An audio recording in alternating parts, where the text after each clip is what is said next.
அனைவருக்கும் வணக்கம். நாம் இந்த வீடியோவில் பார்க்க இருக்கக்கூடிய பாடம் அப்படின்னு பார்த்தோம்னா 6ஆம் வகுப்பு புதிய பதிப்பு சமச்சீர் கல்வியில அறிவியல்ல 2ஆம் பருவத்துல அலகு 6 அப்படின்ற பாடத்துல மனித உறுப்பு மண்டலம் அப்படின்ற ஒரு பாடத்தை நம்ம இப்ப பார்க்கலாம். இந்த மனித உறுப்பு மண்டலம்னா என்ன?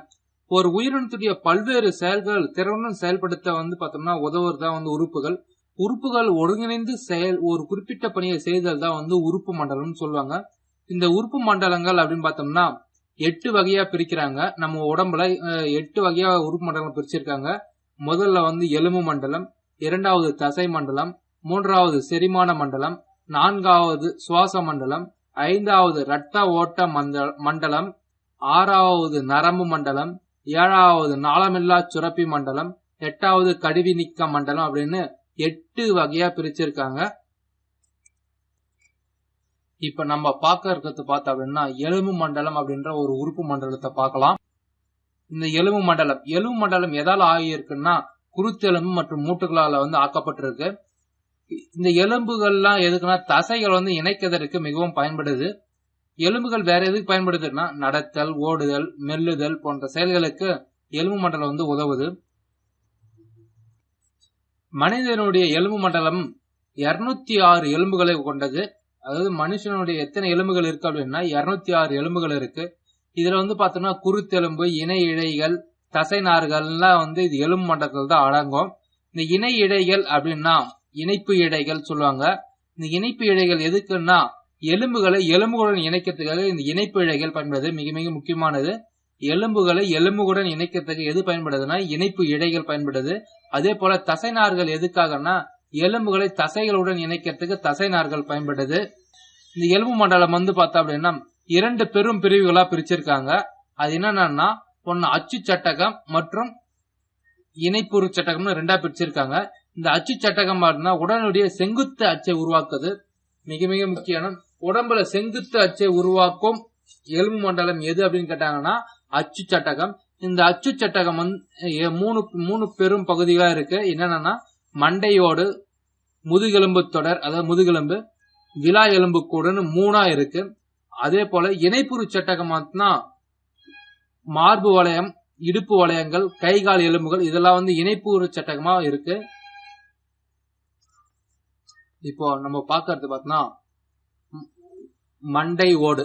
இந்த மண்டை ஓட்டுல மண்டை ஓட்டு எலும்புகள் மற்றும் முக எலும்புகளா இருக்கு. இது மூளை மற்றும் முகத்தினுடைய உள்ளமைப்பெல்லாம் பாதுகாக்கிறது. இதுல இருக்கக்கூடிய மிக முக்கியமான எலும்புகள் சொல்றாங்க. அது என்னன்னா வாய்க்குழியின் அடித்தளத்தில் காணப்படக்கூடிய அகாய்டு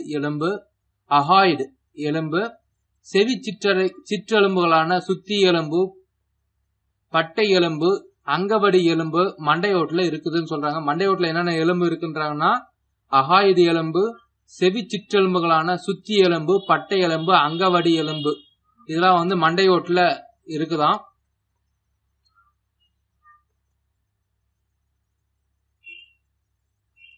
மனிதர்களின் முகத்திலேயே கீழ்த்தாடை எலும்பு தான் மிக பெரியது மற்றும் உறுதியானது.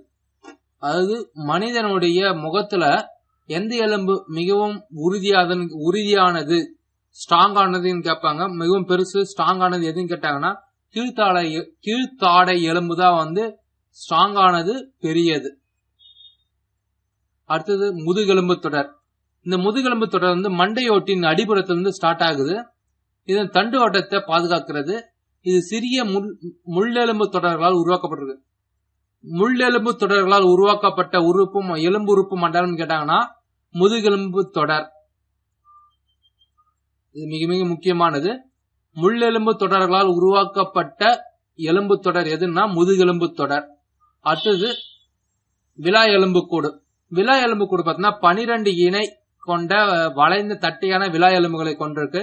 இவை எதை பாதுகாக்குது அப்படின்னா இதயம், நுரையீரல் போன்ற இன்றியமையாத உடல் உறுப்புகளை பாதுகாக்குது. அதாவது விலா எலும்புக்கூடுன்னா விலா எலும்புக்கூடு 12 இணைகள் கொண்டதுன்னு தெரிஞ்சுக்கணும். இது பார்த்தோம்னா இதயம், நுரையீரல் போன்ற இன்றியமையாத மென்மையான உறுப்புகள்லாம் பாதுகாக்குது. அடுத்தது கைகால் எலும்புகள். மனிதனுடைய கைகால் எலும்புகள் 2 இணைகளை கொண்டவை. அது 2 இணைகளை கொண்டவை. அவை வந்து முன்னங்கை மற்றும் பின்னங்கால் எனப்படும். முன்னங்கை என்பது வந்து எதுக்குள்ள யூஸ் ஆகுதுன்னா, முன்னங்கை எலும்புகள் பிடித்தல், எழுதல் போன்ற செயல்களுக்கு யூஸ் ஆகுது. பின்னங்கால் வந்து நடப்பது, அமர்வது போன்ற செயல்களுக்கு பயன்படுது. இப்ப நம்ம பாக்குறது இணைப்புறு சட்டகத்துல இருக்கக்கூடிய எலும்பு வளையம் அப்படின்ற இந்த எலும்பு வளையம் எதுக்கு பயன்படுது அப்படின்னா, அச்சு சட்டகத்தினுடைய முன்னங்கைகளையும் பின்னங்கால்களையும் இணைப்பதற்கு பயன்படுது. இந்த முன்னங்கைகளை இணைப்பதற்கு, முன்னங்கைகள் சொன்னால 2 கையை வந்து அச்சு சட்டகத்துடன் இணைக்கிறதுக்கு எது பயன்படுதுன்னா மார்பு வளையம் பயன்படுது. அதே போல பின்னங்கால்களை இணைக்கிறதுக்கு எது பயன்படுதுன்னா இடுப்பு வளையம் பயன்படுது. மிக மிக முக்கியமானது இது. இந்த 2 கைகளை இணைக்கிறதுக்கு இந்த மார்பு வளையமும், இந்த 2 கால்களை இணைக்கிறதுக்கு வந்து இடுப்பு வளையமும் பயன்படுது. இடுப்பு வளையம், இதுதான் இடுப்பு வளையம், இடுப்பெலும்புன்னு சொல்லுவாங்க. அப்புறம் ஒரு சின்ன விஷயம், நமது உடல்ல காணப்படும் எலும்புகள் மிக சிறியது எது அப்படின்னு பார்த்தோம் அப்படின்னா உள்காதில் உள்ள அங்கவடி எலும்பு தான் வந்து மிக மிக சின்னது. இது வந்து 2.8 மில்லிமீட்டர் மட்டுமே நீளமுடையது. நமது உடலில் நீளமான எலும்பு வந்து பாத்தீங்கன்னா தொடை எலும்பு. அப்புறம் இன்னொரு விஷயம் சொல்றாங்க, குழந்தைகள் பிறக்கும் பொழுது 300க்கும் அதிகமான எலும்புகளுடன் பிறக்குது. அவர்கள் வளரும் பொழுது சில எலும்புகள் இணைஞ்சு ஒன்றாக மாறிவிடுகின்றன. அதனால் முதிர்ச்சி அடைந்த மனிதன் எலும்பு கூட்டுல 206 எலும்புகள் மட்டுமே தான் இருக்கும். அப்ப குழந்தை பிறக்கும் போது எவ்வளவு எலும்பு இருக்கு அப்படின்னு கேட்பாங்க. அது 300 எலும்பு இருக்கும். வளர்ந்த மனிதனுடைய, அதாவது முதிர்ச்சி அடைந்த மனிதனுடைய எலும்பு கூட்டுல எவ்வளவு இருக்குன்னா 206 எலும்புகள் இருக்கும். நம்ம அடுத்த வீடியோல தசை மண்டலத்தை பத்தி பார்க்கலாம். இந்த வீடியோ பிடித்திருந்தால் லைக் செய்யுங்கள், உங்கள் நண்பர்களுடன் பகிர்ந்து கொள்ளுங்கள், சப்ஸ்கிரைப் செய்ய மறந்துடாதீங்க. உங்கள் தங்களுடைய மேலான கருத்துக்களை கீழே கமெண்ட் பாக்ஸில் பதிவிடுங்கள். நன்றி.